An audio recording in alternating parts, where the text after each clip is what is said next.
ცალთირკმელიანი ნუნუ შემხვდა, გამომიაროს ყავაზეო. ყავა კი არა ნუნუს ნერვები მაქვს ახლა კაცო. რატო წადი გაერთუპი? თირკმელზე და ფეხების დაციებაზე ილაპარაკებთ გოგოები. დედა რასაცილოა. უი რა მოიფიქრეთ ისე კლასმა ბანკეტზე, ჰა?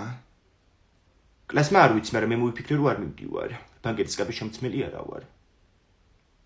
რატო გოგო ლამაზად იქნები? ცხოვრებაში ერთხელ ხო უნდა იყო კაცო ლამაზად. რას ნიშნავდა ეხლა იქ? გამოიწერეთ არხი თუ გიყვართ კნუტები და დაალაიქეთ თუ გიყვართ გოჭები.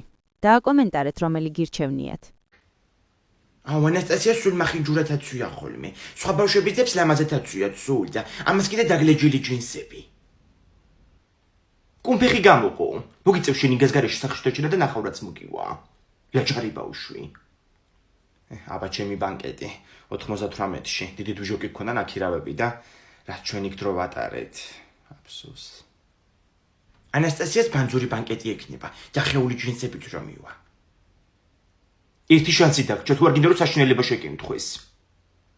არაფერიც არ მომივოთ ყვილად ბლატაობ.